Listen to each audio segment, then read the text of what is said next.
Hello everyone, कैसे हो। My science academy में आपका स्वागत है। तो दोस्तों, हमने पिछले वीडियो में देखा था एल्कोहल के द्वारा एल्किल हैलाइडों का निर्माण व वुनस्टीकर अभिक्रिया के द्वारा एल्किल हैलाइडों का निर्माण। दोस्तों, आज के वीडियो में हम देखेंगे हैलोजन विनिमय विधि के द्वारा एल्किल हैलाइडों का निर्माण।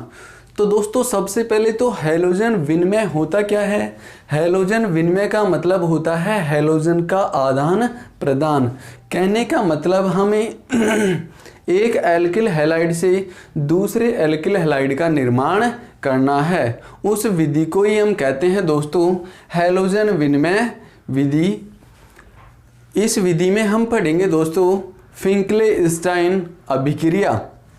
तो देखते हैं दोस्तों, फिंकले-स्टाइन अभिक्रिया होती क्या है। जब एल्किल क्लोराइड या एल्किल ब्रोमाइड की अभिक्रिया एसीटोन की उपस्थिति में सोडियम आयोडाइड के साथ करवाते हैं तो हमें एल्किल आयोडाइड प्राप्त होता है। इस अभिक्रिया को ही हम फिंकले-स्टाइन अभिक्रिया कहते हैं। दोस्तों, अभिक्रिया के द्वारा समझते हैं, यदि एल्किल क्लोराइड की अभिक्रिया सोडियम आयोडाइड के साथ एसीटोन की प्रेजेंस में हम संपन्न करवाते हैं तो एल्किल आयोडाइड प्राप्त होता है तथा NaCl का प्रेसिपिटेट प्राप्त होता है। यदि बात करें एथिल क्लोराइड की अभिक्रिया सोडियम आयोडाइड के साथ करवाते हैं एसीटोन की प्रेजेंस में तो हमें एथिल आयोडाइड एल्किल हैलाइड प्राप्त होता है तथा NaCl का प्रेसिपिटेट बाहर निकलता है। दोस्तों, यदि इसकी जगह हम ब्रोमाइड हैलोजन का भी यूज कर सकते हैं। इसकी रिएक्शन भी हम सोडियम आयोडाइड के साथ करवाते हैं तो हमें एल्किल ब्रोमाइड प्राप्त होता है।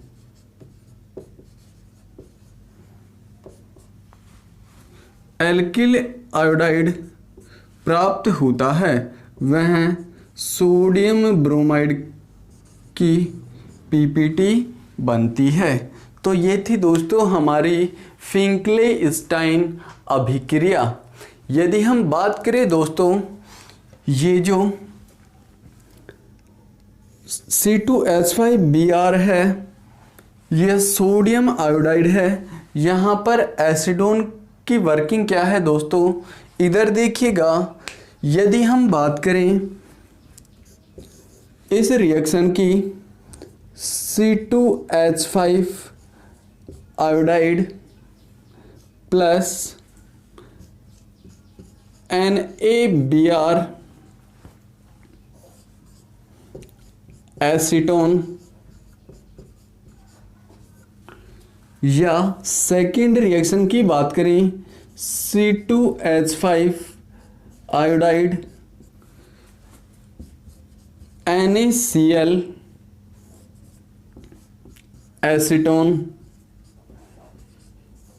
यदि इन दोनों रिएक्शनों को विपरीत कर दिया जाए तो ये होंगी दोस्तों।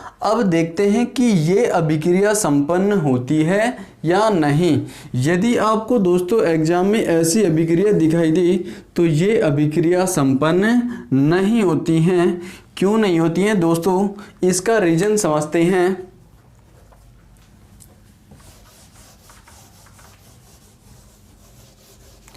इधर देखो दोस्तों, सबसे पहले बात करें सोलवेंट की, तो सोलवेंट यहाँ पर क्या है दोस्तों, एसीटोन। एसीटोन जो कैसा सॉल्वेंट है दोस्तों, कोवलेंट कोवलेंट सोलवेंट है, ये होता है CH3 C double bond O CH3, ये कोवलेंट प्रकृति का सोलवेंट होता है। इधर देखिएगा, हम बात करें NaCl NaBr NaI, तीनों कंपाउंड हैं NaCl NaBr NaI। तो यदि इसकी नेचर की बात करें तो ये कौन सी प्रकृति के होते हैं? आयनिक प्रकृति के। ये भी आयनिक प्रकृति का, और ये भी दोस्तों कैसी नेचर का होता है? आयनिक प्रकृति का। तो हम बात करते हैं इन तीनों में से सबसे ज़्यादा आयनिक गुण किस में पाए जाएंगे? NaCl में। यदि हम ऊपर से नीचे जाते हैं तो हम कह सकते हैं कि कोई भी कंपाउंड 100% आयनिक नहीं होता है, उसमें कुछ न कुछ गुण तो सहसंयोजक बंध के पाए जाते हैं। तो देखो दोस्तों, सबसे ज़्यादा सहसंयोजक बंध के गुण इस सोडियम आयोडाइड में पाए जाते हैं। तो इसे हम कह सकते हैं मोर कोवलेंट कैरेक्टर्स। किस में पाए जाएंगे? सोडियम आयोडाइड में। आपने दोस्तों 11th क्लास में पढ़ा होगा फायंस का नियम। वो क्या कहता है? जितना बड़ा एनायन जितना छोटा कैटायन हो तो उस यौगिक में सबसे ज़्यादा सहसंयोजक गुण पाए जाते हैं। कहने का मतलब, यदि कैटायन जितना ज़्यादा छोटा हो और एनायन जितना अधिक बड़ा हो, उस कंपाउंड में सबसे अधिक सहसंयोजक गुण पाए जाते हैं। यह कहता है फायंस नियम।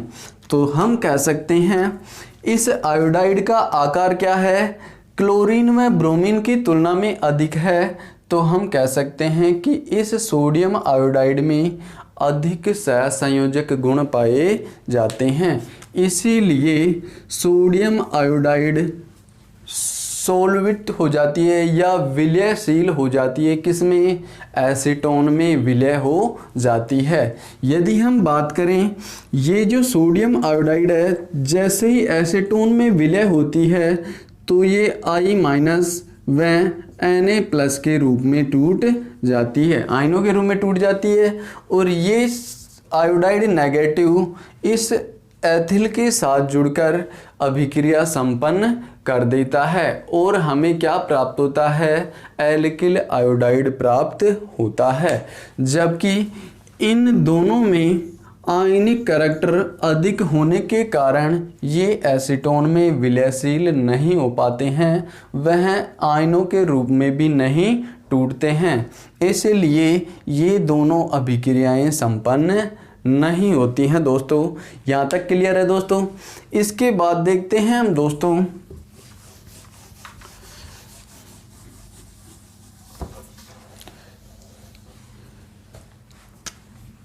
यदि दोस्तों मैं कहूँ इन दोनों अभिक्रियाओं में पॉसिबिलिटी अधिक किसकी बनेगी, तो यहाँ पर देख सकते हैं इस अभिक्रिया की पॉसिबिलिटी अधिक बनेगी, इस अभिक्रिया की कम, क्योंकि आयनिक कैरेक्टर क्या पाया जाता है? NaCl NaBr व NaI। कहने का मतलब समझ गए? सबसे ज़्यादा सहसंयोजक गुण इसमें, उसके बाद उससे कम इसमें और सबसे कम इसमें। कहने का मतलब ये क्या है? सबसे अधिक आयनिक कंपाउंड है। तो यदि हम बात करें दोस्तों इन अभिक्रियाओं की, तो इसमें हम देख सकते हैं ये सोडियम आयोडाइड किसको रिप्लेस कर सकता है? सोडियम ब्रोमाइड को, इस ब्रोमाइड को रिप्लेस कर सकता है। और ये ब्रोमाइड किसको रिप्लेस कर सकती है? NaCl को रिप्लेस कर सकती है। लेकिन ये Cl किसी को भी रिप्लेस नहीं कर सकती, इसीलिए NaCl के साथ अभिक्रिया संपन्न नहीं होती है। यहाँ तक समझ में आ गया। इसके बाद देखते हैं दोस्तों दूसरी अभिक्रिया, श्वार्ट्ज अभिक्रिया।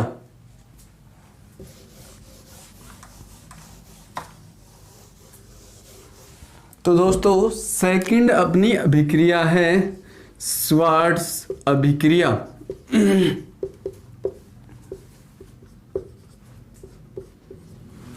श्वार्ट्ज अभिक्रिया होती क्या है दोस्तों, जब एल्किल क्लोराइड या ब्रोमाइड की अभिक्रिया सिल्वर फ्लोराइड या मर्क्यूरस फ्लोराइड के साथ करवाते हैं तो हमें एल्किल फ्लोराइड प्राप्त होता है। इस अभिक्रिया को ही हम श्वार्ट्ज अभिक्रिया कहते हैं। रिएक्शन के द्वारा देखते हैं दोस्तों, यदि एल्किल क्लोराइड की अभिक्रिया AgF के साथ करवाते हैं तो हमें एल्किल फ्लोराइड प्राप्त होता है और AgCl बाहर निकलता है। यहाँ पर देखिए तो C2H5 एथिल क्लोराइड की अभिक्रिया AgF के साथ करवाएंगे तो दोस्तों एथिल फ्लोराइड प्राप्त होता है, AgCl प्रेसिपिटेट बाहर निकलता है। यदि एथिल ब्रोमाइड की अभिक्रिया हम Hg2F2 के साथ करवाएं तो हमें प्राप्त होता है, इसके 2 मोल लेने पड़ेंगे, C2H5F व Hg2Br2। तो ये होती है दोस्तों श्वार्ट्ज अभिक्रिया। तो हैलोजन विनिमय विधि में हमने दोनों अभिक्रियाओं को देखा, फिंकलेस्टाइन अभिक्रिया वह श्वार्ट्ज अभिक्रिया। इसके बाद चलते हैं हम अगले मेथड की तरफ दोस्तों। लास्ट मेथड है अपना प्राथमिक एमीन के द्वारा एल्किल हैलाइड का निर्माण।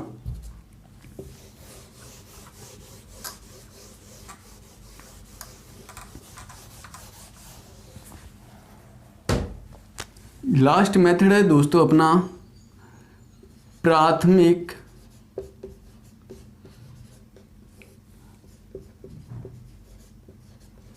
एमीन के द्वारा एल्किल हैलाइड का निर्माण। यदि प्राथमिक एमीन की अभिक्रिया नाइट्रोसिल क्लोराइड, जिसे हम बोलते हैं दोस्तों टिल्डेन अभिकर्मक के साथ करवाते हैं तो हमें एल्किल क्लोराइड प्राप्त होता है। वो भी देख लेते हैं दोस्तों। यदि यहाँ पर प्राथमिक एमीन लेता हूँ मैं, इसकी अभिक्रिया NOCl के साथ करवाता हूँ तो हमें एल्किल क्लोराइड प्राप्त होता है।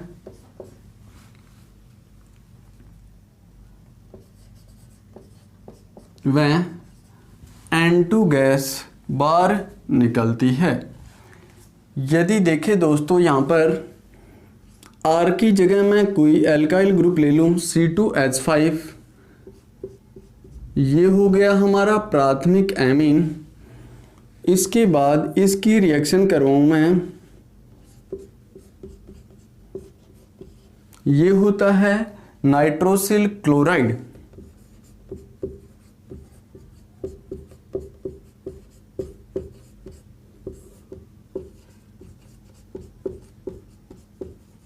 नाइट्रोसिल क्लोराइड दोस्तों जिसे हम बोलते हैं टिल्डेन अभिकर्मक। ये ध्यान रखना दोस्तों, नाइट्रोसिल क्लोराइड को ही हम क्या बोलते हैं, टिल्डेन अभिकर्मक। इसकी रिएक्शन करवाते हैं तो यहाँ से ये बॉन्ड ब्रेक हो जाता है दोस्तों, यहाँ से ये बॉन्ड ब्रेक हो जाता है। तो प्राप्त क्या होता है हमें दोस्तों, C2H5Cl Cl, यहाँ से N2 गैस बाहर निकलती है और जल का अणु बाहर निकलता है। तो ये थे दोस्तों एल्किल हैलाइड बनाने के कुछ मेथड, जिन्हें हमने एक एक को बारी बारी से अच्छी तरीके से अध्ययन कर लिया है। तो दोस्तों इसके बाद हम देखेंगे अगला टॉपिक हैलो एल्केन के भौतिक गुण। तो दोस्तों देखते हैं,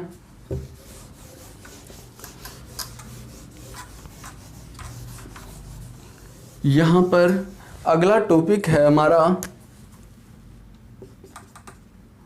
हैलो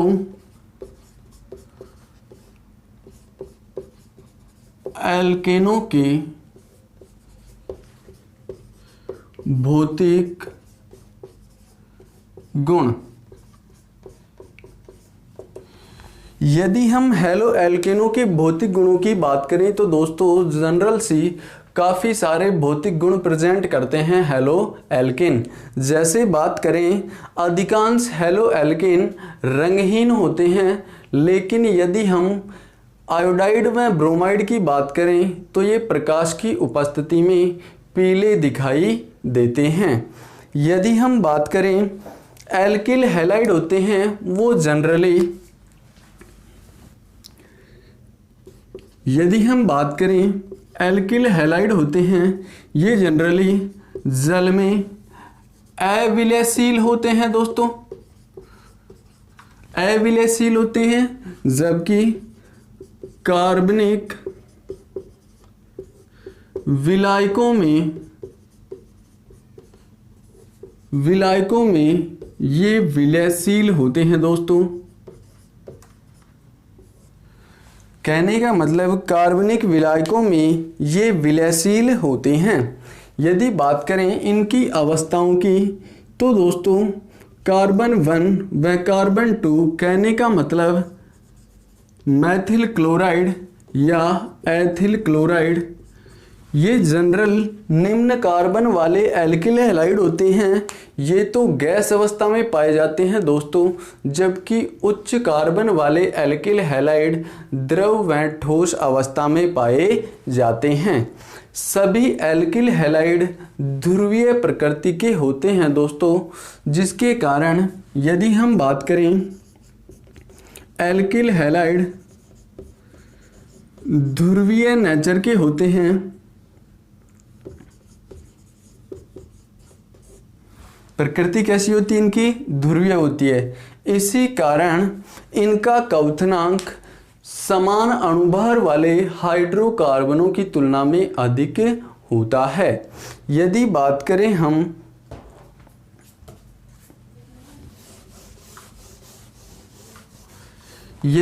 करें हम इनके क्वथनांक की, तो अणुभार बढ़ने पर, कहने का मतलब एल्किल हैलाइडों का अणुभार बढ़ने पर क्वथनांक बढ़ता है। यदि बात करूं मैं Maithil chloride, ethyl chloride, propyl chloride की बात करूं तो इनका यदि क्वथनांक देखूं तो दोस्तों ये अणुभार किधर बढ़ रहा है, इसकी तरफ बढ़ रहा है, तो इसकी तुलना में इसका क्वथनांक अधिक होगा और इसकी तुलना में इसका क्वथनांक अधिक होगा। यदि एल्किल हैलाइडों में एल्किल समूह समान हो तो हमें क्वथनांक का क्रम किस प्रकार से देखना होगा दोस्तों, RI, RBr, RCl व RF। कहने का मतलब यदि एल्किल हैलाइड में एल्किल समूह समान हो तो क्वथनांक का क्रम इस प्रकार से होगा। ठीक है दोस्तों। यदि बात करें हम सांखित एल्किल हैलाइड व असांखित एल्किल हैलाइड की, तो दोस्तों सांखित एल्किल हैलाइडों का क्वथनांक असांखित एल्किल हैलाइडों की तुलना में कम होता है। जैसे हम बात करें CH3 CH2 CH2 Cl CH3 CHCl CH3, इन दोनों की बात करें तो दोस्तों यहाँ पर भी कार्बन की संख्या 3 है और यहाँ पर भी कार्बन की संख्या 3 है। यहाँ पर हेलोजन की संख्या 1 है तो यहाँ पर भी हेलोजन की संख्या 1 है। लेकिन बात करें दोस्तों ये कौन सा है, असांखित एल्किल हैलाइड है, जबकि ये कैसा है, सांखित एल्किल हैलाइड। तो कहने का मतलब इसका क्वथनांक अधिक होगा इस सांखित एल्किल हैलाइड की तुलना में। क्यों? क्योंकि यहाँ पर देखिए दोस्तों तो असांखित एल्किल हैलाइड का जो ये पृष्ठीय क्षेत्रफल होता है ये क्या होता है, अधिक होता है किसकी तुलना में, सांखित एल्किल हैलाइड की तुलना में। तो इसलिए हम कह सकते हैं कि असांखित एल्किल हैलाइडों का क्वथनांक अधिक होता है। तो ये थे दोस्तों हेलो एल्केन के भौतिक गुण। यहाँ तक क्लियर है दोस्तों? तो पेशेंस से सुनने के लिए धन्यवाद दोस्तों। बाकी अगले वीडियो में मिलते हैं।